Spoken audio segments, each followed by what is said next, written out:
This video is sponsored by FlexiSpot. More on this later in the video. I've been in the US also twice already this year, so we are much deeper involved in the management of Red Lobster. That is Thai Union's finance chief on an investor call back in 2022. The company is one of the biggest producers of seafood products in the world, and as of 2020, they owned a controlling stake in the iconic American seafood chain, Red Lobster. There's nothing particularly unusual about a seafood supplier owning a seafood restaurant. In fact, you could imagine there are significant benefits to the strategic investment. But check out what happened next. Red Lobster is where America goes for seafood. In 2022, Thai Union started firing some of Red Lobster's long-standing managers and installed their own executives, including Paul Kenny as CEO. Kenny then ended Red Lobster's relationship with two of its shrimp suppliers, leaving Red Lobster to buy all of its shrimp from a single company. Yep, you guessed it, Thai Union. Just a few months later, in May 2023, Kenny launches the $20 Endless Shrimp promotion. Ignoring warnings from other executives, he even made this a permanent item on the menu. In the 3 months that followed, Red Lobster's cash balance fell by $31 million, and it only got worse. On May 19th, 2024, less than a year after the all-you-can-eat promotion was launched, Red Lobster has filed for bankruptcy. Now, I'm not usually one for conspiracy theories, but the possibility that a global seafood supplier used a bottomless shrimp promotion to squeeze money out of a dying company really piqued my interest, and what I found looking into this shocked me. So let me take you down the rabbit hole of Red Lobster's bankruptcy. Is it simply a case of poor decision making from a new owner, or is there something deeper going on? Red Lobster was founded in 1968 by William Darden. The Red Lobster Inn was a single family-owned restaurant located in Lakeland, Florida. Darden was in the restaurant business his entire life, opening his first restaurant at just 19 years old. Red Lobster was Darden's most successful restaurant so far, and he decided to open another 4 locations within a couple of years. In 1970, the 5-location chain caught the attention of General Mills, who acquired the company and expanded it across the country. By 1980, they reached 100 locations across the United States with no intention of slowing down. The first Canadian location was opened in 1983, and they'd go on to open more over the coming years. Red Lobster was becoming a staple in the American restaurant industry, known for its popcorn shrimp and Cheddar Bay biscuits. In 1994, William Darden passed away at the age of 75. And less than a year later, General Mills decided they no longer wanted to be in the restaurant business. At the time, they actually owned quite a few restaurant chains, the most notable one being Olive Garden. And these restaurant chains were organized in a division called Darden Restaurants, which it spun off into a separate public company. And it was in the 90s that Red Lobster became the biggest casual dining seafood chain in the world. They weren't really growing, but it was a stable company doing almost $3 billion in annual sales across 700 locations. They accounted for 20% of all North American lobster tail purchases and were buying 16% of all rock lobster sold in the world. Unfortunately, after a rather peaceful 19 years at Darden Restaurants, things were about to go very wrong. In 2014, after facing pressure from investors, Darden decided to sell Red Lobster. The chain was sold to Golden Gate Capital for $2.1 billion, which it financed with a $1.5 billion leaseback agreement. At the time, Red Lobster owned most of the land underneath its restaurants, and Golden Gate Capital saw this as an opportunity. So alongside the deal to buy Red Lobster from Darden, they agreed to sell the land under 500 restaurants to another company called American Realty Capital Partners for $1.5 billion. The real estate company would then lease the land back to Red Lobster. This is called a leaseback agreement. Sell the land, get some cash up front, but then the chain is locked into paying rent on its locations for the foreseeable future. And the terms of this loan were really, really bad. According to American Realty Capital's own press release, they characterized the deal as buying irreplaceable locations at below replacement cost, and that the deal allowed for 2% annual rent increases. By 2024, this meant that a large portion of the company's leases are priced above market rates. Financial year 2023 lease obligations operations were over $190 million, with $64 million attributable to underperforming locations. This leaseback deal made in 2014 did play a major role in the bankruptcy of Red Lobster, but there's also another very fascinating reason that contributed to the ultimate collapse. It's a story that involves a seafood supplier increasing its influence within the management team, eliminating competition, and running an all-you-can-eat shrimp promotion that they knew would likely hurt the company. A shrimp conspiracy to help one of the biggest seafood suppliers in the world squeeze some dollars out of an already doomed restaurant chain. But just before we get to that, I want to pause the video quickly and talk about the sponsor of today's video, FlexiSpot. I'm kind of stubborn when it comes to buying office furniture. I've had the same desk and chair behind me for years. And don't even get me started on the desk in my other office. So I was super excited when FlexiSpot reached out to me and sent me one of their new E7 standing desks. And boy, was I not disappointed. This desk has by far the best build quality of any desk I've used before.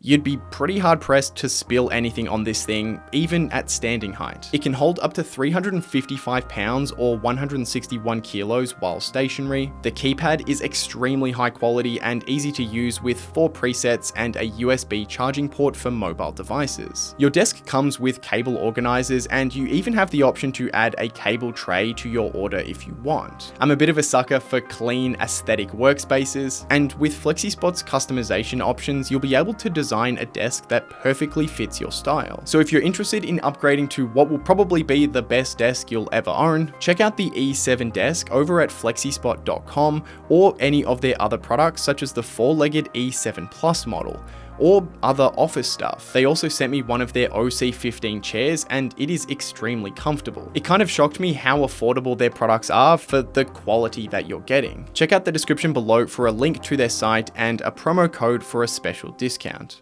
It's time that I introduced the main character of today's story, Thai Union Group. They're one of the world's biggest producers of seafood products based out of Thailand. You may not have heard of Thai Union specifically before, but you've definitely heard of some of their brands. Chicken of the Sea, John West, and King Oscar are just a few names in their huge portfolio. In 2023, they did 136 billion baht of revenue, which is about 3.7 billion US dollars, selling tuna, sardines, mackerel, salmon, pet food, and of course, shrimp. In fact, for the last 30 years, Thai Union has been a key supplier of shrimp to Red Lobster. And in 2016, they would take this relationship to the next level. The seafood company spent $575 million to acquire a 49% stake in Red Lobster, essentially making them a near 50-50 partner with Golden Gate Capital, who had owned Red Lobster for the past 2 years. Thai Union's management saw this as an opportunity to build their direct-to-consumer channel. Most of their business already involved selling consumer products like canned tuna through retailers and grocery stores. But by owning a piece of a huge restaurant chain, they'd essentially be selling directly to the end consumer.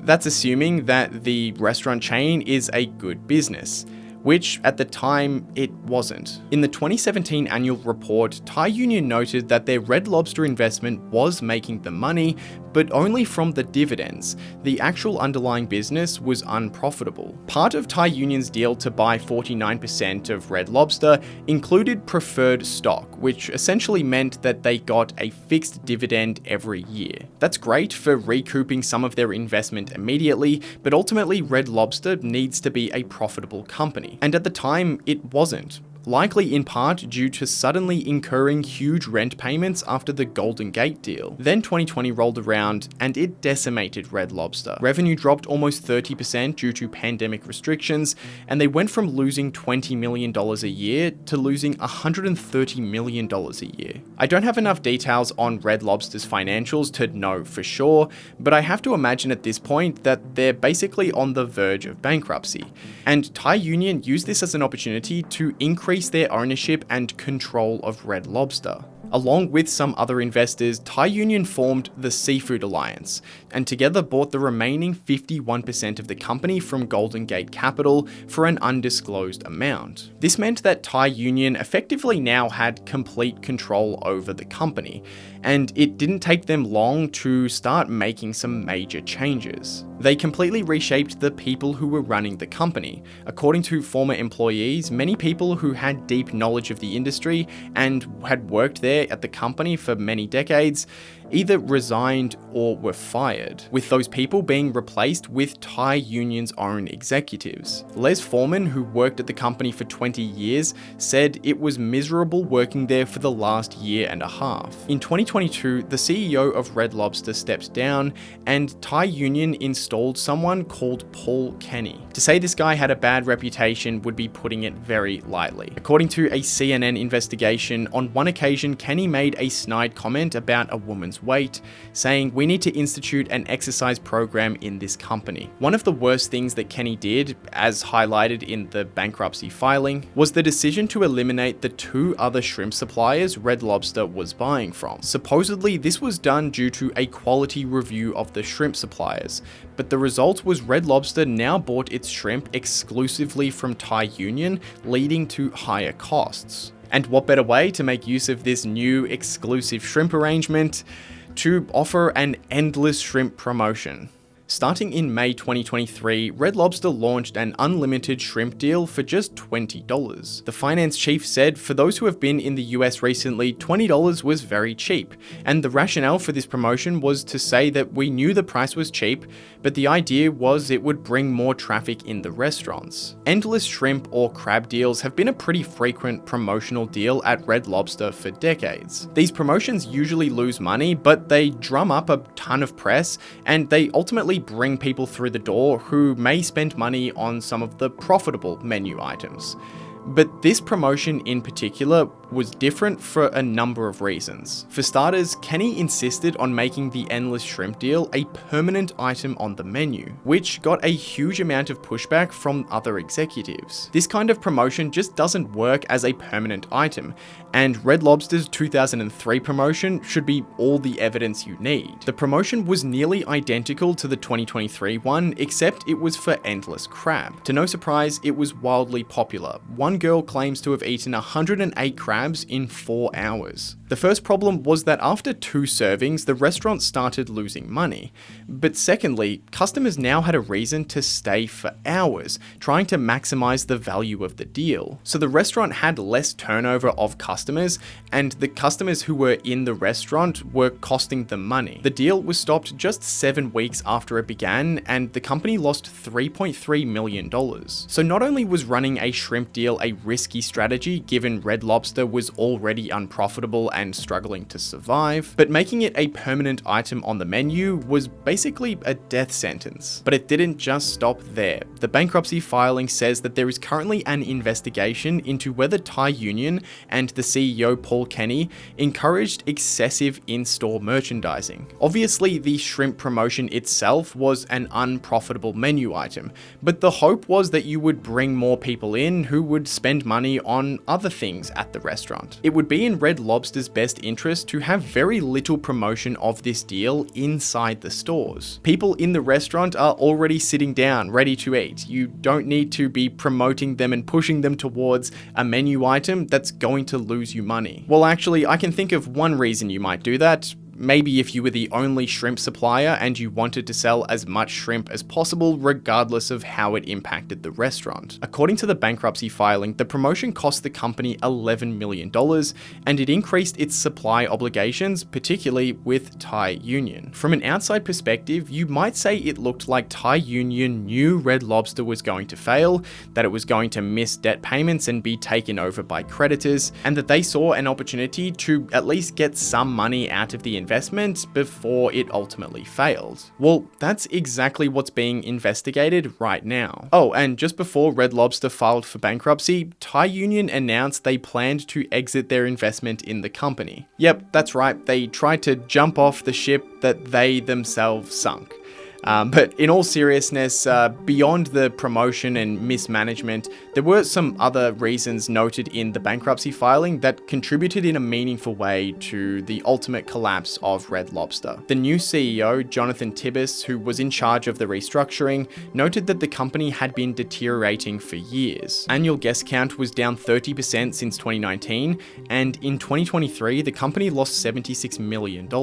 Partly due to the shrimp promotion, the company's cash position fell from $100 million in May 2023 to under $30 million by the end of the year. On top of the unfavorable lease agreements and Thai Union's influence over management, inflationary pressures were also included as a key challenge. The company owes almost $300 million to creditors, and Thai Union told CNN that the accusations in the bankruptcy filing were meritless, and they look forward to a full representation of the facts. Subscribe for free if you enjoyed the video, and check out one of these videos next.